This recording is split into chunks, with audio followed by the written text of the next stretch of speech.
They laughed, they mocked, they called it a joke, but that rusted, broken-down van they gave me was worth more than their entire legacy.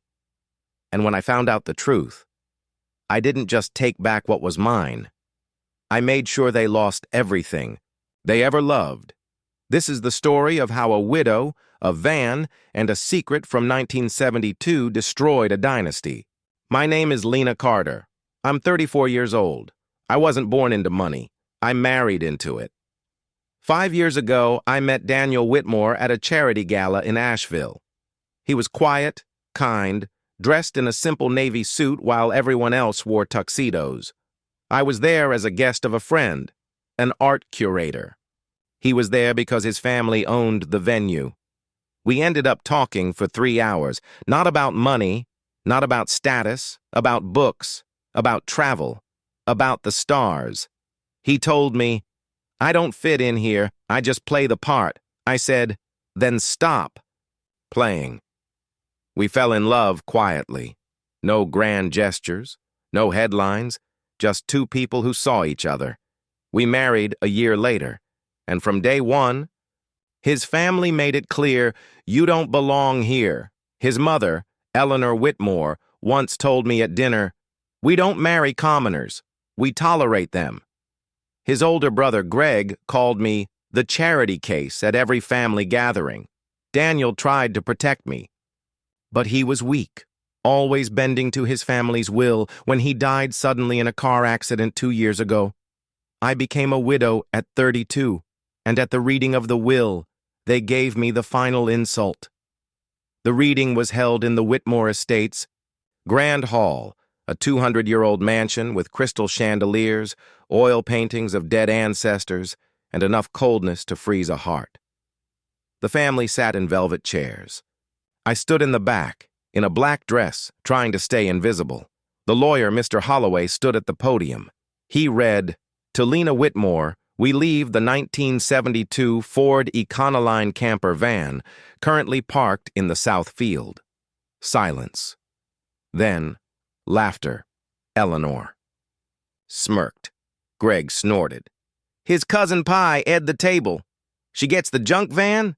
Priceless." Did she really think she'd get money? Maybe she can live in it. I didn't react. I walked out, got in my car, and drove to the south field.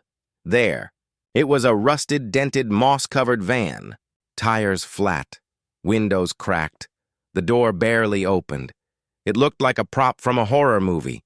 I popped the hood. Nothing but dust and bird nests. They thought it was a joke, a final middle finger. "Here, poor girl, take this. It's all you deserve." So, I did. I had it towed to a storage lot, and for 6 months I forgot about it. Daniel wasn't like them. He hated the wealth, the pretense, the cruelty. One night, we drove to a lake outside the city. No bodyguards, no cameras, just us. He said, "If I could, I'd burn it all down. Start over. Just you and me. No last name, no legacy." I asked, "Then why don't you?" He looked at the stars. "Because they own me. And if I leave, they'll destroy everything I care about." I didn't understand then. Now I do. They controlled him, and when he died, they made sure I was erased. One day I was cleaning out Daniel's old toolbox, the one he kept in the garage. I found a small leather-bound notebook, his handwriting. One page read, "Project Goldleaf. Mom thinks it's junk, but it's the most valuable thing Dad ever built. If anything happens to me, it's yours. Don't trust them. Burn this after reading." My heart stopped. I didn't burn it. I went back to the van. This time I looked closer. I scraped the rust off the side with a knife. And underneath, shiny yellow metal, not paint, not chrome, solid gold. I grabbed a magnet from my car. It didn't stick. Gold doesn't stick to magnets. I called a metals expert, Dr. Elias Vance, a retired metallurgist who worked with rare alloys. He came to the storage unit, took a small sample from under the chassis. 2 days later, he called, "Lena, this van isn't just gold-plated. The entire frame, the panels, the interior trim, It's 22-karat gold alloy, hand-built in 1972 by a Swiss engineer named Klaus Werner, one of a kind. Dad was obsessed with secrecy, called it the golden chameleon, worth at least $4.8 million. I sat there stunned. That joke inheritance, it was a golden vault on wheels. I dug deeper, found Klaus Werner's obituary, died in 1998, found a letter in Daniel's files. Your father paid me in gold, not cash. The van is 80% pure. It looks like junk, but it's priceless. Only 3 people know, him, me, and now you.